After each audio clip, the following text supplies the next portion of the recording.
Hey, peace, world. Thanks for pressing play on another Pay Me No Mind sports and entertainment video. Gotta get into some bite down boxing talk, man. This World Boxing Super Series, the bantamweight finale, Naoya Inoue versus the Filipino Flash, the veteran, Nonito Donaire.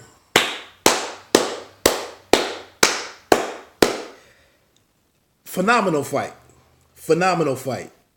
Anybody would ever say disrespectful against the name of Nonito Donaire, the losses to Walters or the disappointing showing versus Rigon Dial, where he was, the optics weren't great that night for Nonito, but as a guy coming into this tournament who you had a lot of questions about. He's been at this game for 19 years. He's been up. Also, an older guy coming back down in weight isn't always a good sign. He gets the situation with Ryan Burnett, who had to retire after the fourth or fifth round. Doesn't end up fighting Tete due to an injury in the semifinals and blows out Stefan Young. And then you come in here against this young lion in a way, a pound for pound guy. He's knocking everybody out. He had only worked like a total of 15, 20, 25 seconds or something through his first two fights in this tournament. Then you're going over again, Donaire going over to Japan to fight in this man's backyard. Just, hey man, after the Taylor and Prograis fight, some of the other big moments we've seen, the Dorticos and Gassiev fight, even I guess Usyk and Gassiev in the finals, and it's been some compelling stuff in the World Boxing Super Series. Despite the fact that some people want to make fun of them because, or want to trash it because they experienced some down moments when they couldn't, when they had money issues and all of that, and then the cynicism sets in. But to pull this stuff off is phenomenal. And this is the fight. This is the type of fight I got on TV over there. The payoff is what we saw in this right here. Like I said, coming on the heels of Prograis and Taylor, 2 weeks ago. But getting into it, Nordine Ubali against Takuma Inoue was the co-main. Phenomenal fight there. Nordine, great showing. That's my first time really getting to watch him in real time.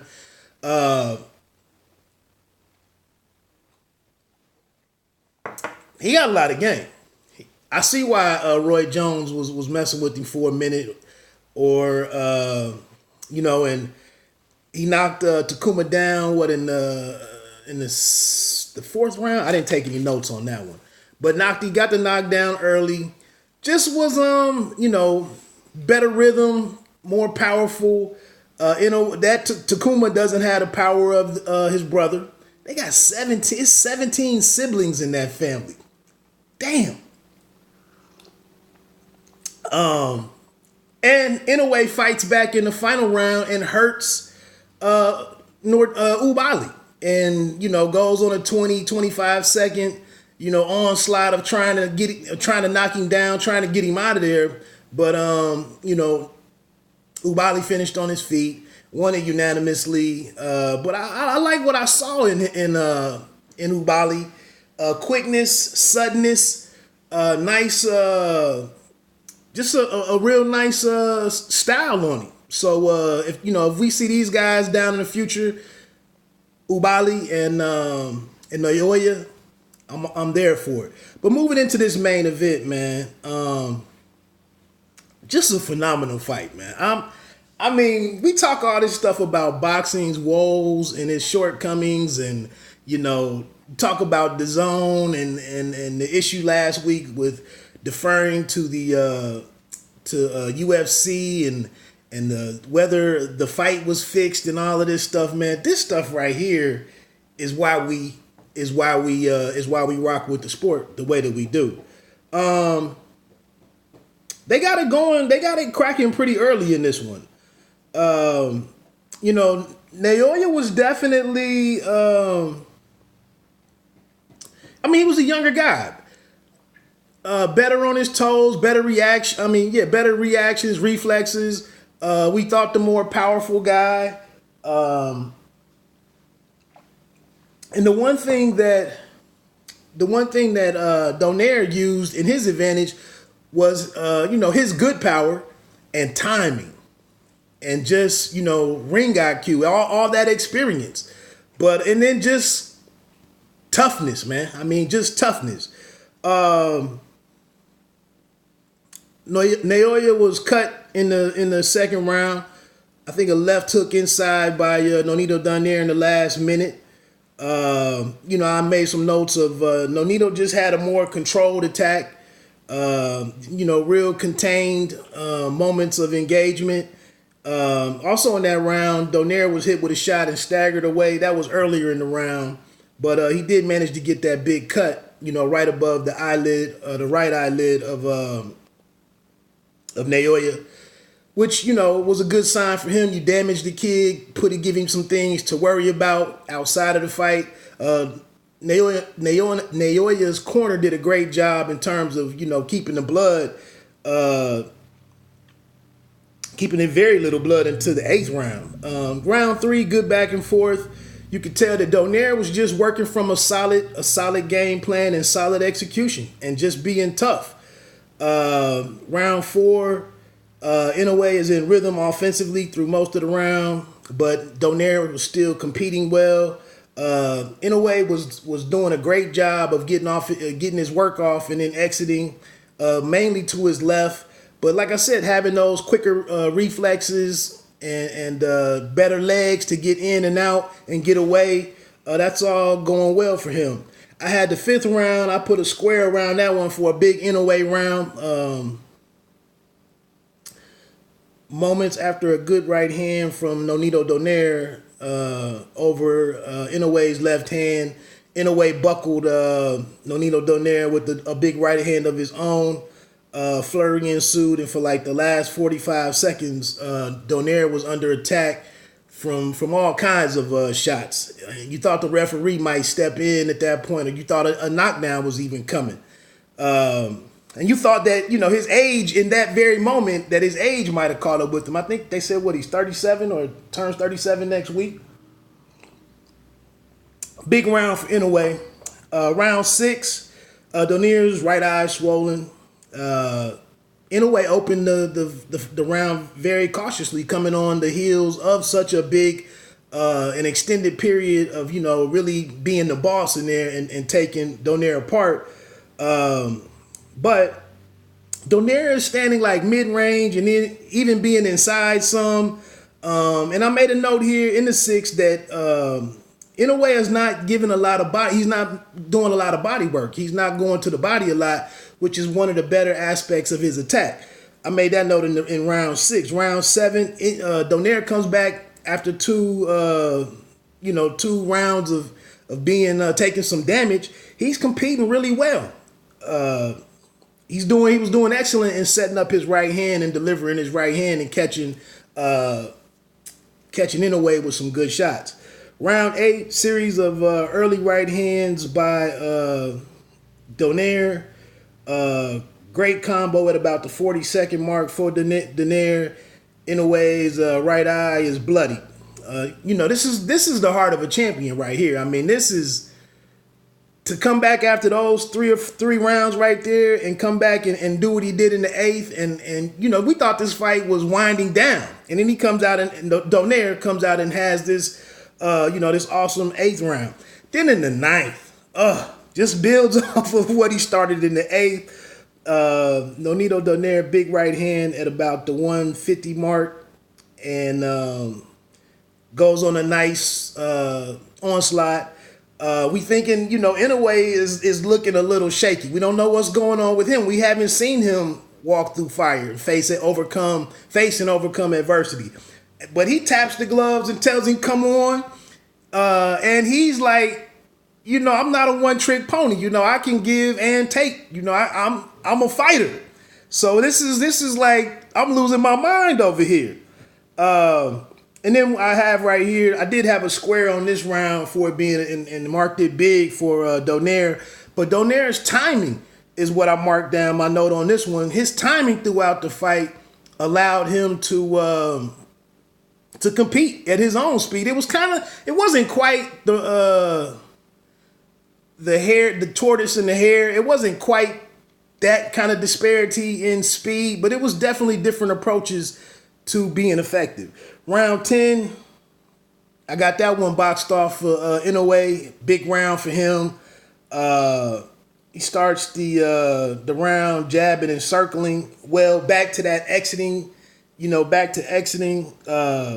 is round 10, I'm sorry. Yeah, back to, that getting his work off and exiting to his left again before Donaire can really respond with anything big. Round 11, another one that I got blocked off for Inoue. He finally goes to the body.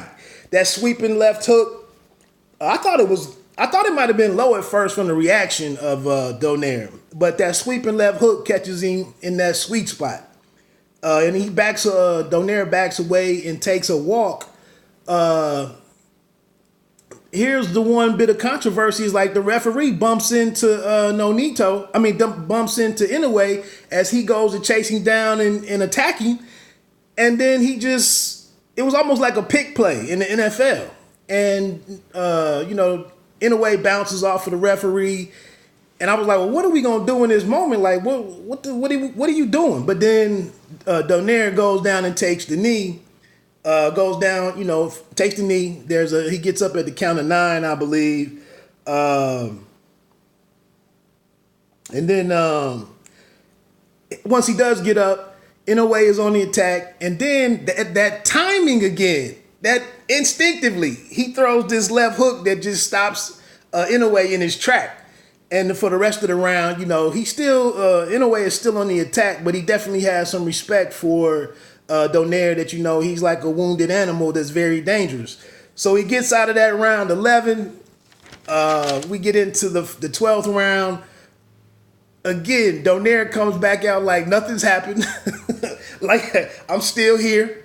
We're still fighting. But he doesn't have a lot of effect early on, even though he's kind of on his toes a little bit and look in the box. And then Naoya Inoue gets it going. I have a hook combination that he opened things up with. And it's good back and forth in a round, but Donaire doesn't have the gas in him to make a big comeback and to go for either a knockout or a knockdown and really try to make it exciting in the manner that Takuma did in the co-main event. But Inoue does his attacking and doesn't go for it to get him out of there, but still, makes him work. He still works, and it's a good round. I mean, it's hard to top the 10th and 11th rounds. It just is, but phenomenal effort. The scores were 116, 111. That's probably where I would have had it. 117, 109, and then the 114, 113. That's a very interesting card. And like I said, I didn't score this round for round. I did just make some boxes around the different. You can see I made some boxes around different rounds when it was so one-sided or something big happened. I guess that's like Chris Mannix shading the rounds for the swing rounds, which I had been doing. I was doing something different on my own scoring along those lines. But I like that little bit of that addition to the telecast. But a phenomenal fight, man. I mean, again, all of this BS that we go back and forth about what the zone does and doesn't do, it's how you want to spend your money. It's what value you're getting for your money. I don't have to go up here and champion the zone, but it was dope that they picked up the World Boxing Super Series as part of their boxing coverage. And, for the Canelo fight last week, Taylor and Prograis a week or so earlier, and then this. If you got a problem with that for the $19 or however you want to use it or don't use it, I don't know. It's been a boon to how I follow the sport and for my interest in things. So do what you want to do. Again, and then lastly, I see all of the different. I think J Rock had some issues maybe last week. His stream was jacked up or something, and I see all of that stuff. All I can say is I've never had an issue. It was only one time last year I had an issue while a stream was going on. Other than that, it's helped me out more than it's been a pain in the ass. So Google did some funny stuff with my billing that we don't have to go into that, but Google did some stuff that was funny. But phenomenal fight. Salute to the World Boxing Super Series. If you like the breakdown, I know that was a little rushed. If you like the breakdown, though, hit the like button for me. Please consider subscribing to the channel if you like the boxing coverage that's happening here at Pay Me No Mind. And like I said, man, bite down boxing. Don't let them count you out. Have a great day. Peace.